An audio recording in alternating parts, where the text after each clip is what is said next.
O03. Bienvenidos al Seminario Reina Valera.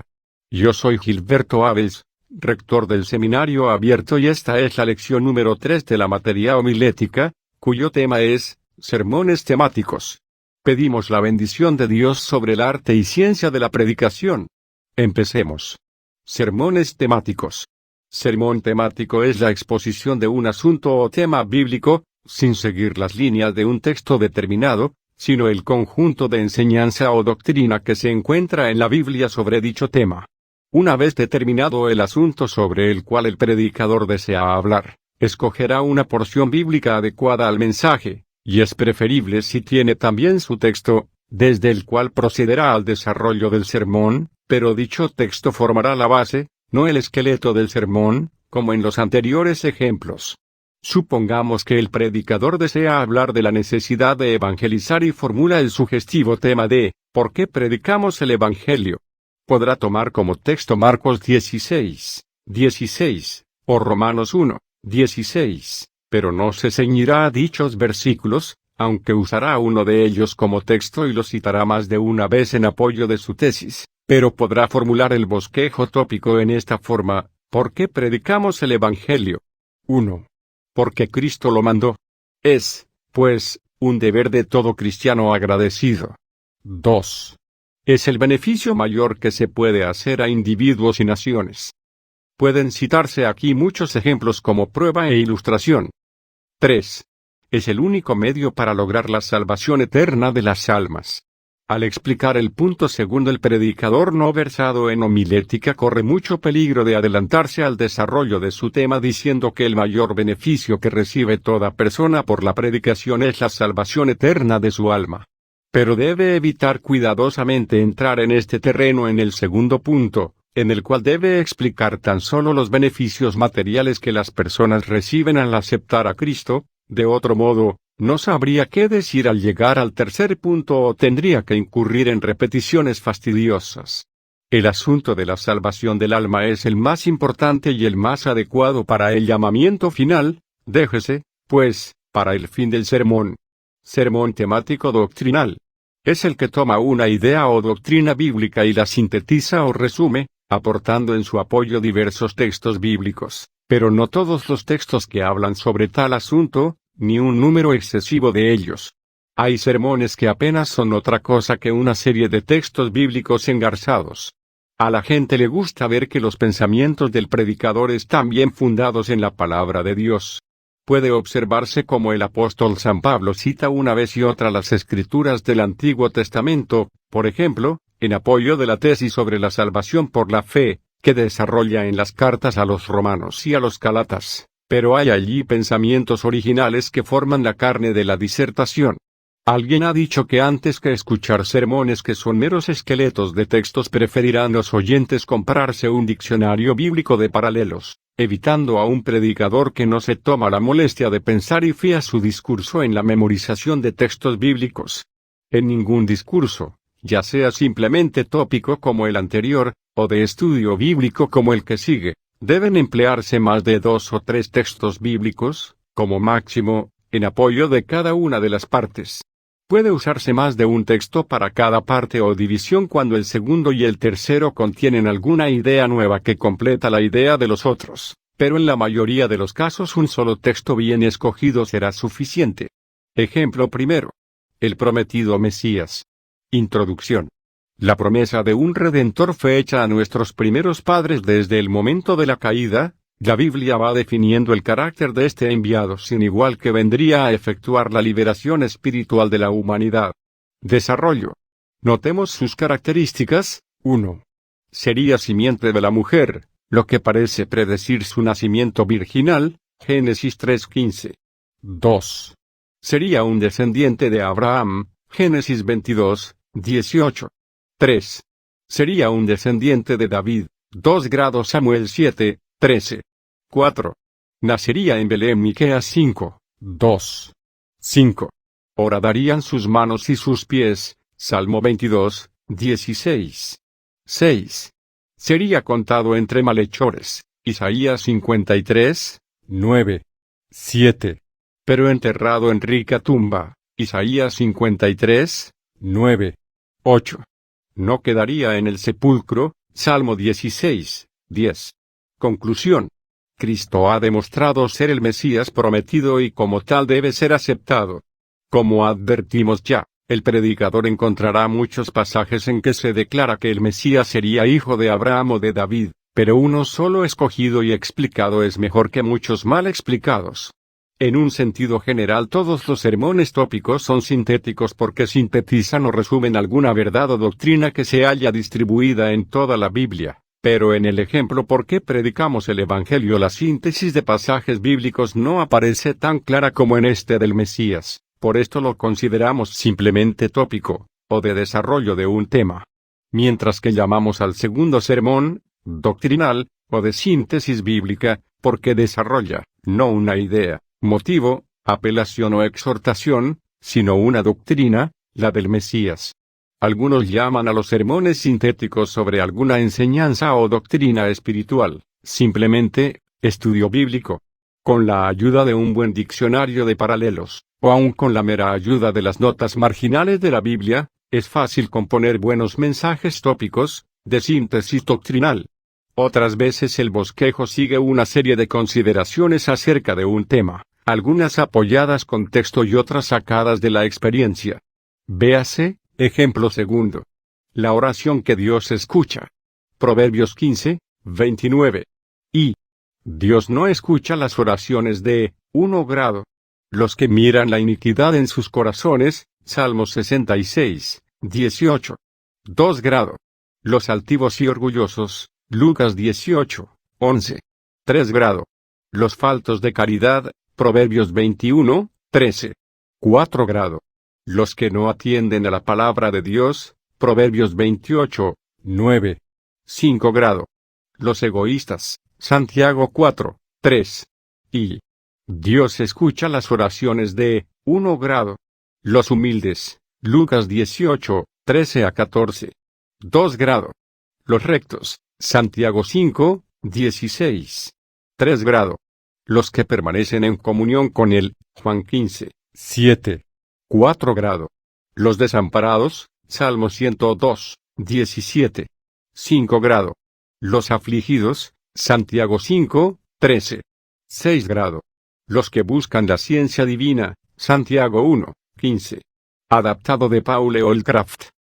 He aquí otro ejemplo de bosquejo para sermón doctrinal basado en enseñanzas de la Biblia y de la experiencia conjuntamente. Ejemplo 3 grado. Tema: el pecado. 1. ¿Qué es el pecado? 1. Es transgresión de la ley divina, 1 Juan 3, 4. 2.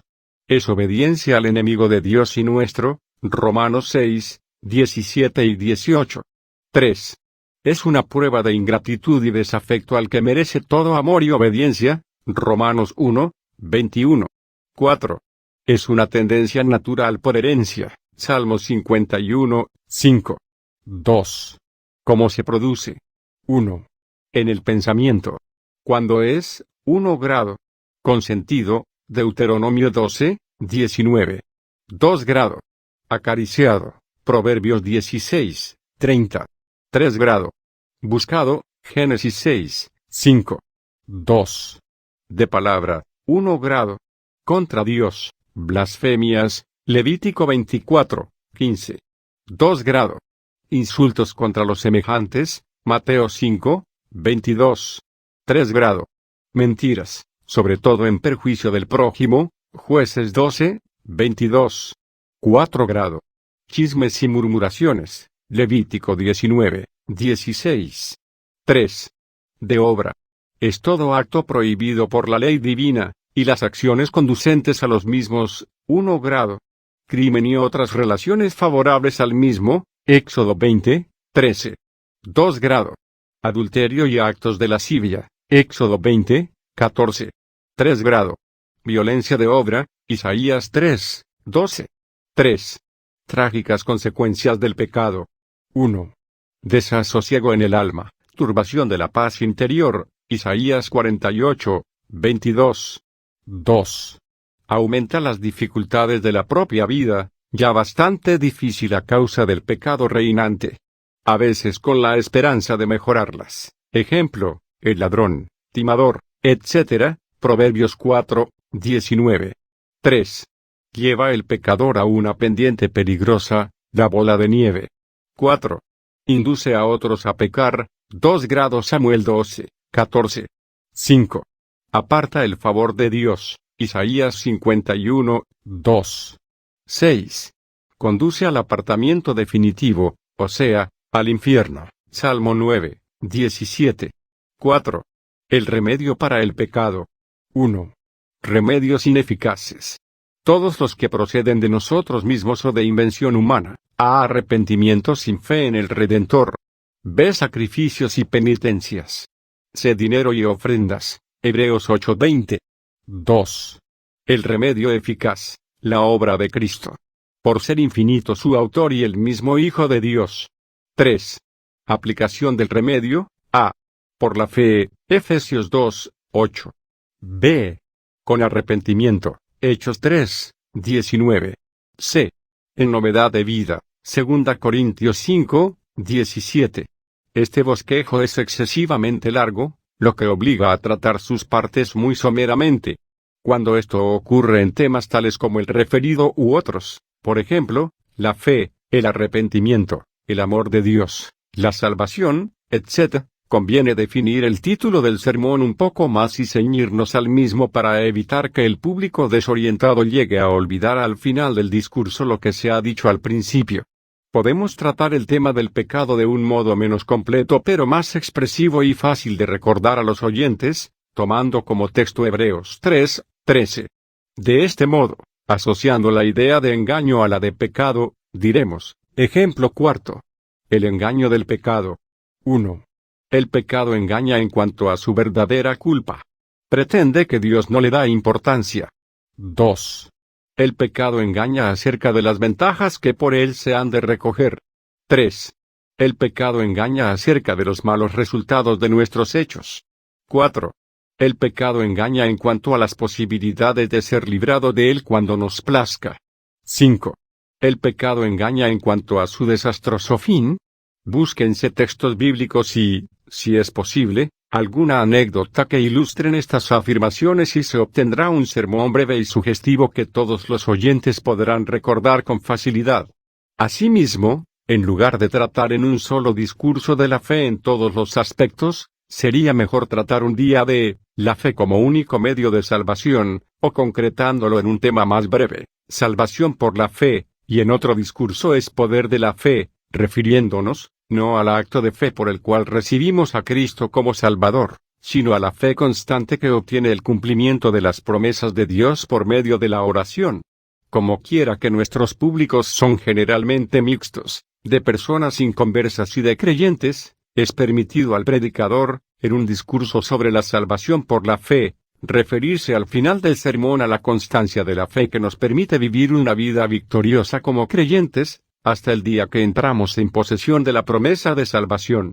Pero esto de un modo breve, sin extenderse en aquellas consideraciones que no son el objeto principal del sermón. Asimismo, en un discurso para creyentes, refiriéndonos a la fe que obtiene victorias por la oración, nos es permitido poner, quizá como primer punto de la disertación, que la primera bendición de Dios que alcanzamos por medio de la fe es la salvación del alma, lo que nos permitirá dirigir una llamada a algún oyente no convertido que pudiera hallarse entre la concurrencia, pasando inmediatamente a referirnos a las otras bendiciones de la vida de fe, con más detalle y extensión. Nunca hay que olvidar el propósito principal del sermón, que es, en el primer caso, atraer a los inconversos a una fe definida en la obra redentora de Cristo, y en el segundo, alentar a los creyentes a una vida de fe. Un sermón que abarque completamente los dos aspectos de la fe es imposible, pues todos los sermones deben tener un propósito principal. Tratar de cazar muchos pájaros de un solo tiro es seguro método para no alcanzar ninguno. Asimismo, un sermón que se extiende por igual en dos propósitos diversos no alcanzará ninguno. Siempre debe tener un propósito principal, aunque contenga alguna exhortación incidental de otro carácter, la cual debe procurarse relacionar del mejor modo posible con el propósito principal. Sermón textual temático. Uniendo lo que hemos aprendido acerca de los sermones textuales y los temáticos, encontraremos que algunos textos se prestan para la construcción de sermones temáticos con la ayuda de otros textos de la Biblia, pero siguiendo un desarrollo muy similar al sermón textual. En los sermones de esta clase hay por lo general una palabra clave que viene a constituir el tema del discurso. Otros textos bíblicos en los cuales ocurre la misma palabra o idea, son preciosos auxiliares para ilustrar las subdivisiones de tal discurso, aunque otras partes pueden ser ilustradas también con ejemplos o circunstancias de la experiencia humana, y no por un texto bíblico. Debe evitarse cuidadosamente el uso de textos ilustrativos con profusión excesiva. Nunca deben tomarse textos por la simple razón de que la palabra o idea clave concurre en ellos. Un sermón no es una concordancia de analogías bíblicas. De acuerdo con este principio, jamás deben formularse subdivisiones para poder encajar textos favoritos en un sermón, sino que los textos deben buscarse después de haber formulado las subdivisiones, con el exclusivo objeto de ilustrar el pensamiento que tenemos en mente. Obsérvense estas instrucciones en el siguiente. Ejemplo quinto. Buscando al Señor. Isaías 55, 6. 1. ¿Qué significa buscar al Señor? 1 grado. Es buscar el conocimiento de Él. Juan 1, 18, 2 Corintios 4, 6, Juan 17, 25 y 26 y Mateo 11, 27. 2 grado. Es buscar su favor. Efesios 2, 3 y 1, 6. 3 grado. Es buscar su imagen. Génesis 1, 27, Efesios 4, 22 a 24. 4 grado. Es buscar su comunión. Colosenses 1, 21, 2 Corintios 6, 16 y Juan 14, 23. 5 grado. Es buscar su presencia y goce por la eternidad. Mateo 5, 8, 1 Juan 3, 2, Apocalipsis 21, 3 a 7 y 22, 3 y 4. 2. ¿Cómo debe buscarse al Señor? 1 grado.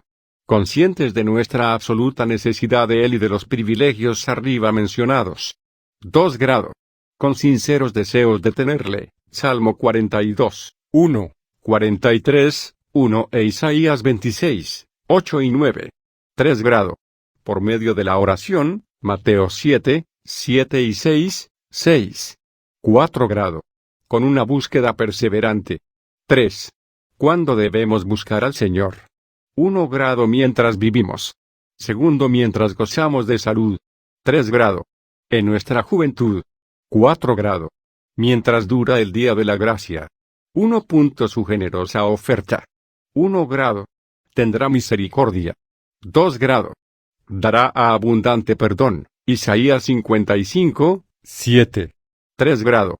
Nos renovará. Vers. 10 y 11. Adaptado de Charles Simeón. Obsérvese que algunas de las subdivisiones tienen textos ilustrativos y otras no. El mensaje es tan evangélico que fácilmente podrían hallarse textos para cada una de sus subdivisiones, pero los puntos y son tan sencillos que no necesitan textos para su ilustración, y el aplicarlos a cada subdivisión haría el discurso demasiado largo y pesado. Hay casi demasiados en la primera parte. Quizá podrían suprimirse textos en las primeras secciones y poner otros en las últimas. Como un ejercicio práctico para el estudiante, vamos a poner citas bíblicas adecuadas a estas últimas secciones, pero en desorden, para que el estudiante las coloque en el lugar que a su juicio corresponden. Isaías 55, 7. Eclesiastes 12, 1. Isaías 65, 6. Job 7, 4 a 6. Eclesiastes 7, 2. Salmo 111, 2. Lucas 11, 9. Notemos que cuando se citan varios textos para un mismo punto, estos no están puestos en cualquier orden, sino que hay entre ellos un desarrollo de pensamiento. Por ejemplo, en la subdivisión primera es buscar el conocimiento de Él. Podemos empezar diciendo, de acuerdo con Juan 1, 18, que la búsqueda del desconocido invisible ha sido la gran incógnita de la humanidad, pero no es tanto porque Dios se haya ocultado como porque el diablo ha cegado las mentes de los hombres para no ver a Dios en sus obras. Aquellos que reciben a Cristo son empero los que verdaderamente descubren a Dios según Juan 17, 25 a 26, ya que Dios tiene que ser buscado más con el corazón que con la mente. Por esto son las personas más sencillas y sinceras, y no los sabios de este mundo, quienes le encuentran más fácilmente. Mateo 11, 27. Quien busque este supremo conocimiento lo hallará, por muy humilde e ignorante que sea. Relacionando estos textos auxiliares, el oyente se siente suavemente introducido en ellos por la argumentación lógica del predicador. Nada hay peor que tratar de ilustrar un sermón con una retahíla de textos bíblicos sin conexión. Es necesario desarrollar el tema de modo que los textos caigan a propósito, como llaves que se aplican a sus cerraduras. Por otro lado, hay que tener gran cuidado en no caer en el peligro de desarrollar los textos ilustrativos demasiado extensamente, de modo que resulten nuevos sermones.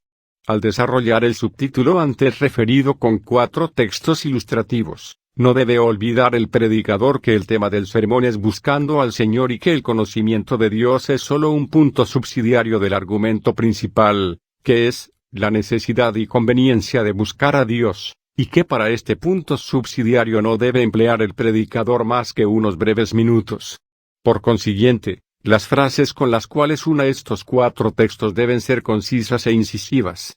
Cuando al estudiar una subdivisión le ocurran al predicador una superabundancia de pensamientos, hará bien en anotarlos para otro sermón, que en este caso podría ser sobre el tema del mayor descubrimiento de todos, o bien un conocimiento feliz, pero de ningún modo debe tratar de hacer de cada subtítulo un nuevo sermón, hasta hacerse cansado al auditorio. Con el ejemplo del punto primero el estudiante podrá ver fácilmente la relación que existe entre los textos de los subtítulos 3 grado, 4 grado y 5 grado. Los subtítulos del punto 3 grado, por ser tan breves y simples, convendría ilustrarlos con alguna anécdota, lo que daría variedad al sermón. Véase ese otro bosquejo de sermón textual sintético tomado de un famoso predicador, sin textos ilustrativos, lo que requerirá mayor número de anécdotas. Ejemplo 6 grado. El arrepentimiento. Isaías 55, 7. 1. Necesidad de la conversión. Algunas personas dudan de tal necesidad, pero esta resulta evidente teniendo en cuenta, 1 grado. La naturaleza de Dios. ¿Cómo puede un Dios santo consentir el pecado o perdonar a pecadores que continúen en su iniquidad? 2 grado. La naturaleza del Evangelio. Las buenas nuevas no son una proclamación de tolerancia del pecado, sino una liberación de él. 3 grado. Los antecedentes del Evangelio. Tenemos muchos ejemplos de perdón en la Sagrada Escritura otorgado a personas que cambiaron de vida, pero ninguno de perdón concedido a quienes persistieron en el mal camino. 4 grado. El propio beneficio del pecador requiere que abandone el pecado, ya que de otro modo éste dejaría sentir sus efectos. 2. La naturaleza de la conversión. 1 grado. Tiene que abandonar su camino. Esto significa, a. Su camino natural, en el cual corre de por sí, según su propia tendencia. b. Su camino habitual, al cual está acostumbrado. c. Su camino preferido, en el cual encuentra los placeres del pecado. d. El camino ancho por donde van muchos. 2 grado. Debe dejar o abandonar tal camino. Pues no basta, a. Reconocer que es malo. b. Lamentarse de seguirlo. c. Resolverse a dejarlo alguna vez. d.